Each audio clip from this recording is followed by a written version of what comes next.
Les Monégasques finiront donc deuxième ou troisième de ce championnat de Ligue 1 et c'est déjà bien car consciemment ou non, ils l'ont en partie sacrifié sur la fin. Fatigués par une brillante Ligue des Champions ratant plusieurs rencontres, notamment à domicile. Mais à Bordeaux, ils ont réagi avec orgueil après une mauvaise entame de match. Honnêtement, c'était difficile de rentrer dans le match. On avait des jambes un peu lourdes, mais bon, on va pas trouver ça comme excuse.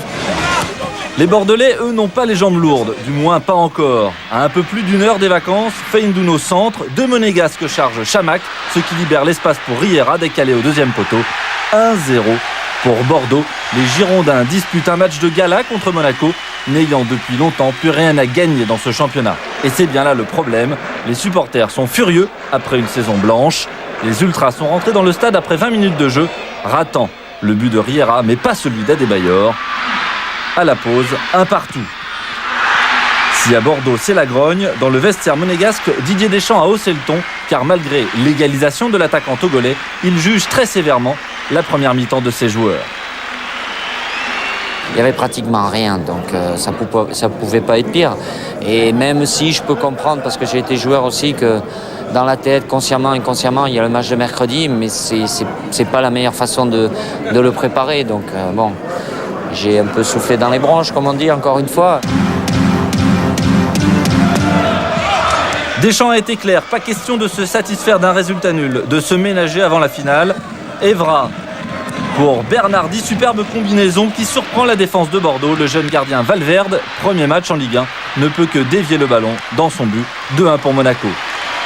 Oh, je vais vous faire une petite passe comme ça et puis il a fait un beau piqué. Non, bravo à Lucas. Mais voilà, souvent, en plus on joue souvent ensemble. Et puis là aujourd'hui ça a fonctionné, tant mieux pour nous et félicitations à Pitbull. C'est une combinaison crapaud-pitbull alors.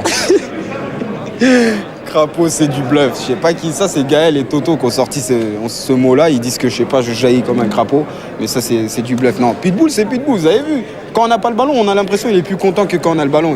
Il va faire le pressing comme un fou. Non, c'est magnifique d'avoir un guerrier comme ça dans son équipe. Je préférerais t'appeler crapaud que pitbull moi quand même. Hein. Non, là, un crapaud, c'est vilain, un crapaud. Avec comme ça sert à rien, un crapaud. Pitbull, là, il est agressif, au moins, il a envie de gagner. 2 minutes plus tard, Monaco, dans son élan, rajoute un troisième but par Nonda. Les Monégasques s'imposent 3-1 à Bordeaux, obligeant le PSG à gagner ce soir à Bastia pour récupérer la deuxième place. Victoire idéale en plus avant la finale. Pour l'ambiance dans le groupe et tout, valait mieux partir sur une bonne note et je pense que la deuxième mi-temps a été excellente pour nous mettre vraiment en confiance pour mercredi. C'est un noyau dur de 17 joueurs seulement qui a disputé une saison très chargée, un effectif jeune, limité en quantité, en expérience, qui finira au pire troisième de Ligue 1. Un bilan donc déjà positif avant la finale, même si personne n'est satisfait.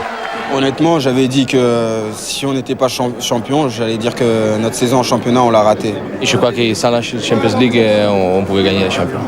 L'important, c'est d'avoir un titre pour mes joueurs, parce qu'ils le méritent, pour qu'ils soient récompensés de tout ce qu'ils font ensemble depuis de longs mois. Et j'espère qu'on ira leur décrocher mercredi.